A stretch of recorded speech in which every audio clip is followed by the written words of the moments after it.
À medida que eu vou pensando nessa formatação física que o fabricante fez, eu também tenho que pensar, por outro lado, na formatação lógica, aquela que o próprio usuário pode realizar no disco rígido. Portanto, quando eu visualizo uma formatação lógica, o que é definido nessa formatação lógica de um disco rígido? Entre outras coisas, tu pode definir o que nós chamamos de sistema de arquivos. Um sistema de arquivos de um disco rígido ou de uma unidade de armazenamento como um pendrive, CD, DVD, um sistema de arquivos que é uma definição da formatação lógica, aquela que o próprio usuário pode definir, indica qual será um método utilizado pelo sistema operacional, como por exemplo o Windows, para gravar, armazenar e ler os dados nesse disco rígido. Quer dizer que o sistema operacional, o Windows, precisa de um método, um padrão, que indique para ele como ele vai gravar, como ele vai armazenar e também como ele vai ler os dados nesse disco rígido. Esse método que indica como ele vai gravar esses dados, nós chamamos de sistema de arquivos. E o Windows possui vários sistemas de arquivos que podem ser utilizados. Por exemplo, o sistema de arquivos NTFS, que atualmente é um dos principais padrões do Windows de sistema de arquivos para formatar o disco rígido. Então, quando eu digo que eu vou definir o sistema de arquivos como NTFS, eu vou definir um sistema de arquivos padrão do Windows, que utiliza esse sistema de arquivos NTFS para gravar, para ler e para armazenar os dados nesse disco rígido. Então, se alguma prova perguntar um exemplo de sistema de arquivos utilizado pelo Windows para gravar dados no disco rígido, esse exemplo pode ser o NTFS.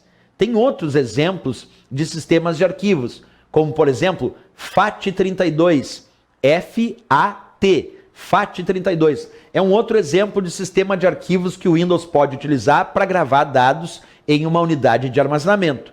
Só que o FAT32 é um sistema de arquivos mais antigo. O NTFS é um sistema de arquivos mais moderno. Se comparar o FAT32 com o NTFS é um sistema de arquivos mais seguro, é um sistema de arquivos mais eficiente, que permite uma quantidade maior de dados armazenados num volume ou numa partição de um disco rígido, permite a criação de arquivos com tamanho maiores. Então, o sistema de arquivos NTFS usado pelo Windows é um sistema de arquivos que pode ser comparado ao FAT32. Nessa comparação eu vou responder, o NTFS é melhor, é mais eficiente, é mais seguro, se comparado ao FAT32, que é mais antigo. Mas tanto o FAT32 como o NTFS são exemplos de sistemas de arquivos que o Windows utiliza ou pode utilizar para gravar dados num disco rígido, numa unidade de armazenamento.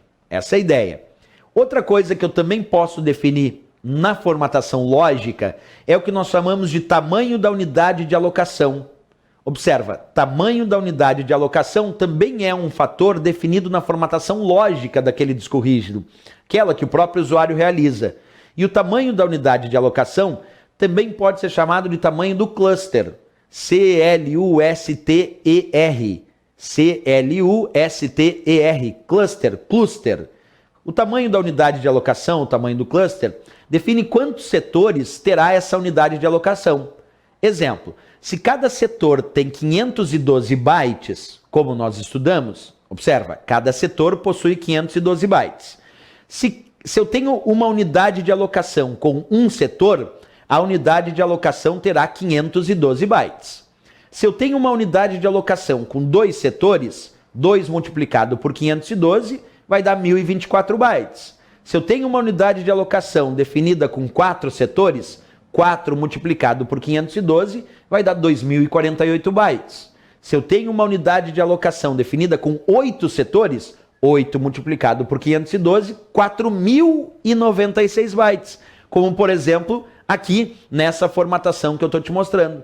Então, quando eu digo 4096 bytes para tamanho da unidade de alocação, isso quer dizer que esta unidade de alocação definida para esse disco rígido possui 8 setores. E, professor, o que significa a unidade de alocação? Que aqui foi definida com 8 setores e 8 multiplicado por 512 dá 4096 bytes. Bem, o tamanho do cluster ou unidade de alocação define o menor tamanho que um arquivo vai ter quando for armazenado nesse disco rígido. Isso quer dizer que se eu salvar um arquivo de 100 bytes, ele vai ocupar o tamanho da unidade de alocação. Então, um arquivo de 100 bytes gravado aqui nesse disco rígido vai ocupar um espaço de 4.096 bytes, que é o tamanho de uma unidade de alocação. Se eu gravar um arquivo de 3.000 bytes, ele também vai ocupar o tamanho de uma unidade de alocação, 4.096 bytes, e assim sucessivamente.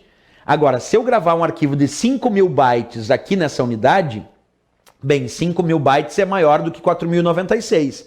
Então ele vai precisar de uma unidade de alocação inteira de 4.096 e mais um pedacinho de uma outra unidade de alocação. Então, um arquivo de 5.000 bytes vai precisar de 2 unidades de alocação de 4.096.